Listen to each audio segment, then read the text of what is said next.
단언컨대 긴장되고 떨리는 이유는 당신이 잃을 것이 있어서다. 누군가 앞에 서서 말을 하려 할 때 목소리가 흔들리고 손끝이 떨린다면 그때 우리는 당혹스러워한다. 왜 나는 이토록 긴장하는 걸까? 왜 다른 사람들은 태연해 보이는데 나는 작아지고 위축되는 걸까? 그렇게 스스로를 탓하고 자책한다. 하지만 그 떨림을 단순히 부끄러움이나 나약함으로만 치부할 수 있을까? 인간은 본디 긴장하는 존재다. 긴장은 어떤 결핍에서 오는 것이 아니라 사실은 풍요로움에서 비롯된다. 떨린다는 것은 내가 잃고 싶지 않은 무언가를 품고 있다는 증거다. 그 무언가가 명예일 수도 있고 타인의 호감일 수도 있으며 더 깊게는 내가 이루고자 하는 삶의 가치일 수도 있다. 만약 내가 아무것도 잃을 게 없고 어떤 기대도 품고 있지 않다면 그 순간은 공허할 뿐 떨림도 일어나지 않을 것이다. 따라서 긴장한다는 건 곧 내가 살아있다는 사실, 내가 여전히 세상과 연결되어 있다는 사실을 드러내는 표현이라 할 수 있다. 떨림은 결핍이 아니라 충만의 또 다른 얼굴이다. 심리학에서 긴장은 흔히 불안 반응으로 정의된다. 하지만 그 불안을 조금만 달리 바라보면 그것은 생존을 향한 몸의 충실한 반응이다. 낯선 무리 앞에서 말할 때 우리의 뇌와 몸은 지금 중요한 일이 일어나고 있다고 신호를 보낸다. 심장은 빨라지고 손에 땀이 차고 목소리는 흔들린다. 이는 내가 이 순간을 가볍게 여기지 않고 있다는 증거다. 만약 우리가 아무런 긴장도 하지 않는다면 그것은 목표도 바람도 지키고 싶은 것도 없다는 뜻일 수 있다. 떨린다는 건 내가 이 순간을 소중하게 여긴다는 것, 이 관계를, 이 만남을, 이 기회를 허투루 여기지 않는다는 표시다. 다시 말해, 떨림은 나의 진심을 보여주는 징후다. 누군가의 시선 앞에서 흔들릴 때 그 근원에는 나는 이 관계를 잃고 싶지 않다는 마음이 있다. 사랑하는 사람 앞에서 더 크게 긴장하는 것도 같은 이유다. 그 사람의 마음을 잃고 싶지 않기 때문이다. 반대로 전혀 중요하지 않은 이 앞에서는 우리는 그다지 떨지 않는다. 이 말은 곧 떨림은 가치의 거울이라는 뜻이다. 철학적으로 보아도 긴장은 욕망과 직결된다. 내가 바라는 것이 있기 때문에 그 바람이 무너질까 두려워서 떨리는 것이다. 욕망 없는 존재는 떨리지 않는다. 그러므로 긴장을 경험한다는 사실은 곧 내가 여전히 무언가를 원하고 그리하여 살아있다는 증거이기도 하다. 잃고 싶지 않은 것을 품은 자만이 떨린다. 사회는 종종 자신감 있는 태도를 이상화한다. 흔들림 없는 말투, 담대한 태도, 당당한 몸짓을 성공의 조건으로 내세운다. 그러나 실제 인간의 삶은 그리 간단하지 않다. 오히려 진실한 순간일수록, 더 큰 가치를 두는 상황일수록 인간은 흔들린다. 문학에서도 우리는 그런 모습을 자주 본다. 카프카의 소설 속 인물들은 사회의 눈길 앞에서 끊임없이 불안해한다.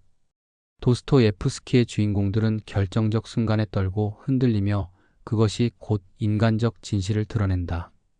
떨림 없는 인간은 오히려 허상일 수 있다. 진정한 인간은 두려워하면서도 그 두려움 속에 서 있는 자다. 떨림은 부끄러움이 아니라 존귀함이다. 인간은 본래 사회적 동물이다.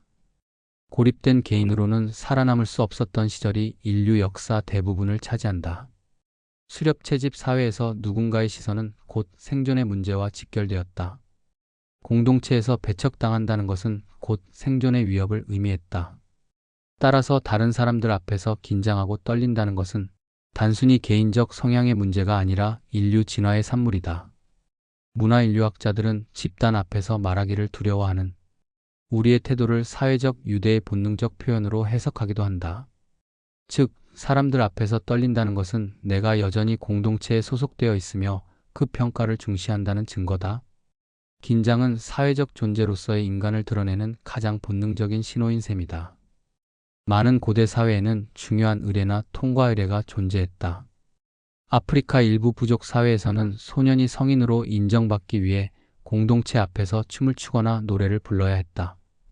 남태평양의 어느 섬에서는 소녀가 어른으로 인정받기 위해 마을 사람들 앞에서 이야기꾼으로 나서야 했다. 이 순간은 누구에게나 극도의 떨림을 동반했다.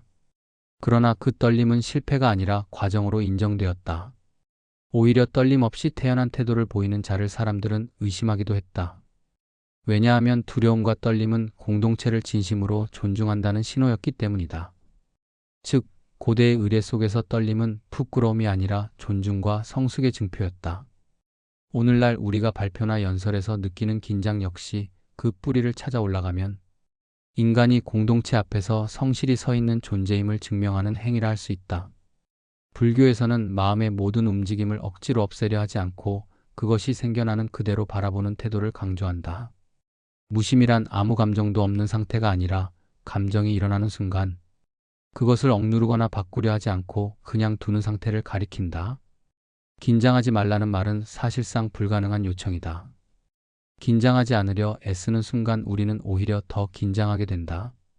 반면 나는 지금 떨리고 있다. 그 떨림이 자연스럽다라고 수용하는 순간 긴장은 특별한 적이 아니라 동반자가 된다. 이는 불교의 수행법 가운데 관이라 불리는 태도와 맞닿아 있다. 떨림을 없애야 할 결점으로 보지 않고 인간 마음의 자연스러운 흐름으로 인정하는 것. 그 순간 떨림은 오히려 나를 살아있게 만드는 감각이 된다. 일본 전통 문화에서는 긴장을 부정적이라기보다 진지함의 징표로 보았다. 다도나 무도 수련에서 초보자가 선생 앞에서 손을 떨 때 그것은 결코 흉이 되지 않았다. 오히려 스승은 그대가 이 순간을 소중히 여기는구나라고 받아들였다. 떨림은 가볍지 않은 태도의 증거였기 때문이다. 또한 미국 원주민들의 전승 이야기 속에서는 젊은 전사가 부족 앞에서 떨며 첫 사냥 이야기를 들려주는 장면이 자주 묘사된다. 그는 결코 떨림을 숨기지 않는다. 오히려 공동체는 그 떨림 속에서 용기의 씨앗을 본다. 긴장이 없었다면 그것은 무관심이나 무심함으로 해석되었을 것이다. 이처럼 문화권에 따라 차이는 있지만 떨림이 반드시 부정적인 것으로만 여겨지지 않았다는 점은 분명하다. 오히려 떨림은 성실함, 존중, 진지함을 나타내는 인간적 표지로 받아들여져 왔다. 마하트마 간디는 인도의 독립을 이끌어낸 위대한 지도자로 기억된다. 그러나 그의 젊은 시절은 두려움과 긴장의 연속이었다. 변호사로서 첫 법정에 섰을 때 그는 말을 제대로 잇지 못하고 자리에 주저앉았다고 한다. 대중 앞에서 연설을 해야 할 때마다 그의 몸은 떨렸고 목소리는 쉽게 잠겼다. 그러나 간디는 그 떨림을 없애려 하지 않았다. 그는 자신이 늘 떨린다는 사실을 인정했고 그럼에도 불구하고 말을 해야 할 때는 몸을 이끌고 무대 위에 섰다. 그가 위대한 인물로 기억되는 이유는 긴장을 극복했기 때문이 아니라 떨림에도 불구하고 자신의 길을 멈추지 않았기 때문이다. 에이브러햄 링컨은 미국 역사상 가장 감동적인 연설을 남긴 인물이다. 그러나 그는 청년 시절부터 극심한 불안과 우울에 시달렸고 대중 앞에 설 때마다 긴장을 숨기지 못했다. 그의 동시대인들은 링컨이 연단에 오르기 전 손수건으로 끊임없이 손에 땀을 닦았다고 기록한다. 게티즈버그 연설 역시 완벽한 담대함에서 나온 것이 아니라 손이 떨리고 목소리가 갈라지는 순간 속에서 발화된 것이었다. 오늘날까지 회자되는 그의 연설이 오히려 사람들에게 진정성 있게 다가온 이유는 그 속에 인간적 떨림이 배어 있었기 때문이다. 위대한 작곡가 차이콥스키는 자신의 음악적 재능과는 달리 무대에서 지휘를 하는 것을 두려워했다. 그는 연주 도중 자신의 머리가 단지 떨어져 나갈지도 모른다는 강박적 공포에 시달렸다. 그래서 지휘할 때는 한 손으로 악보를, 다른 한 손으로는 자신의 턱을 붙잡고 있었다는 기록도 남아있다. 그럼에도 불구하고 그는 음악사에 길이 남는 작품들을 쏟아냈다. 차이콥스키는 떨림을 없애지 못했지만 떨림과 함께 예술을 만들어낸 인물이었다. 리 채플린은 세계가 사랑한 희극 배우이지만 무대에 오르기 전마다 강한 긴장과 떨림을 느꼈다. 그는 카메라 앞에서 유머와 익사를 자유롭게 뿜어냈지만 실제로는 불안과 긴장의 그림자가 늘 그를 따라다녔다. 채플린은 그 떨림을 완전히 없애려 하지 않았다. 대신 무대 위에서 그 불안을 연기의 에너지로 바꾸었다. 많은 관객들이 채플린의 연기에 감동받은 이유는 웃음 속에 깃든 인간적 떨림과 진심을 감지했기 때문일 것이다. 나에게는 꿈이 있습니다라는 연설은 20세기 인류 역사에서 가장 위대한 순간으로 꼽힌다. 그러나 마틴 루터 킹 역시 연설 직전까지 늘 긴장했고 신체적으로도 심한 떨림을 경험했다. 그는 연설 준비를 철저히 했음에도 막상 무대에 오르면 목소리가 흔들리고 숨이 가빠졌다. 하지만 그는 떨림을 숨기려 하지 않았다. 오히려 그의 목소리 속 떨림이 억눌린 이들의 고통과 진심을 대변했다. 그의 위대함은 담대함에 있지 않았다. 인간적인 떨림 속에서도 멈추지 않고 진실을 외친 데 있었다. 이들의 사례에서 공통적으로 드러나는 것은 누구도 떨림을 완전히 극복하지 못했다는 점이다. 그들은 떨림을 없애기 위해 애쓰기보다 떨림과 함께 살아가는 길을 택했다. 간디는 떨림에도 불구하고 법정에 섰고, 링컨은 손에 땀을 닦아내며 연단에 올랐으며, 차이콥스키는 턱을 붙잡은 채 지휘봉을 휘둘렀다. 채플린과 마틴 루터 킹 역시 긴장 속에서 무대를 빛냈다. 그들의 위대함은 긴장이 사라진 데 있지 않았다. 오히려 긴장과 떨림을 지니면서도 그 속에서 멈추지 않고 자기 길을 걸었다는 데 있었다. 즉, 떨린다는 사실은 결코 부끄러움이 아니라 오히려 살아있는 인간의 조건이었다. 긴장은 몸의 투쟁 마이너스 도피 반응이다. 심리학적으로 긴장은 단순한 감정이 아니라 생리적 반응이다. 우리가 낯선 사람들 앞에 서거나 중요한 발표를 앞두는 순간 뇌는 상황을 위기로 인식한다. 그러면 교감신경계가 활성화되어 심장이 빨라지고 호흡이 가빠지며 손과 발에 땀이 난다. 흔히 말하는 투쟁 마이너스 도피 파이트 마이너스 오 마이너스 플라이트 반응이다. 이 반응은 생존을 위해 고안된 체계다. 수만 년 전 인간이 맹수와 맞닥뜨렸을 때 빠르게 도망치거나 싸울 수 있도록 몸이 자동으로 긴장하는 것이다. 오늘날 우리는 호랑이가 아니라 청중 앞에 서지만 뇌는 여전히 그것을 생존과 직결된 상황으로 받아들인다. 그러니 심장이 뛰고 목소리가 흔들리는 것은 너무도 자연스러운 일이다. 심리학에서는 이를 아이러니 효과 아이라닉 프라세스라고 부른다. 하지 않으려는 생각에 집중할수록 오히려 그 생각이 강화되는 현상이다. 떨지 말아야지라고 다짐하는 순간 뇌는 오히려 떨림이라는 단어에 집착한다. 그 결과 실제로 더 크게 긴장이 찾아온다. 이것은 흰 곰을 생각하지 말라는 실험으로 잘 알려져 있다. 참가자에게 흰 곰을 떠올리지 말라고 했을 때 대부분의 사람들은 오히려 끊임없이 흰 곰을 떠올렸다. 마찬가지로 긴장을 없애려는 시도는 긴장을 더 키울 뿐이다. 심리학의 한 흐름인 수용 전념 치료 액셉턴스 언드 커미트먼트 세러피 ACT는 불안을 없애려 하기보다 그것을 있는 그대로 받아들이는 태도를 강조한다. 나는 지금 떨고 있다. 내 몸이 이렇게 반응하는 것은 당연하다라고 인정하는 순간 긴장은 더 이상 극복해야 할 적이 아니라 동행해야 할 친구가 된다. 이 접근은 불교에 있는 그대로 보기와도 연결된다. 불안을 억누르지 않고 두려움을 없애려 애쓰지 않고 단지 그것을 알아차리는 태도. 그 순간 긴장은 우리의 삶을 망치는 힘이 아니라 삶을 풍요롭게 만드는 신호로 자리매김한다. 흥미로운 것은 심리학 연구에서 적정 수준의 긴장이 오히려 수행 능력을 높인다는 점이다. 이를 예르크스 마이너스 돛은 법칙이역 키즈 마이너스 다드선로 이라한다. 너무 낮은 긴장은 무관심과 졸음을 불러오고 너무 높은 긴장은 압박이 되어 기능을 마비시킨다.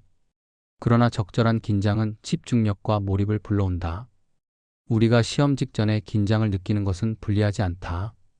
그 긴장이 집중력을 올리고 머릿속 기억을 불러내는 데 도움이 된다. 발표 직전의 두근거림 역시 마찬가지다. 떨림이 없다면 오히려 무기력해질 수 있다. 그러므로 긴장은 성과의 적이 아니라 성과의 원천이 되기도 한다. 긴장을 없애지 말고 함께 살아라. 결국 심리학의 관점에서 말할 수 있는 것은 단순하다. 긴장은 결함이 아니라 기능이다. 떨림은 부끄러움이 아니라 생존과 성취를 위한 장치다. 우리가 해야 할 일은 그것을 없애려 안간힘 쓰는 것이 아니라 그것이 내 삶의 일부임을 받아들이는 것이다. 나는 왜 이렇게 떨릴까? 라는 질문은 나는 왜 이렇게 살아있을까? 라는 질문과 크게 다르지 않다. 떨림은 내가 아직 소망을 품고 있으며 나의 삶을 소중히 여긴다는 증거이기 때문이다.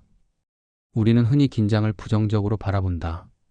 누군가의 시선 앞에서 목소리가 떨리고 손끝이 차갑게 젖을 때 우리는 그것을 약점이라 생각한다. 그러나 이제까지 살펴본 바와 같이 떨림은 결코 나약함의 징표가 아니다. 그것은 내가 여전히 무언가를 바라고 있으며 잃고 싶지 않은 것을 품고 있다는 증거다. 떨린다는 것은 내가 아직 꿈을 꾸고 희망을 향해 서 있다는 표시다. 인류학적으로 보아도, 역사 속 위대한 인물들의 삶을 보아도, 그리고 심리학적으로 보아도 떨림은 자연스럽고 당연한 현상이다.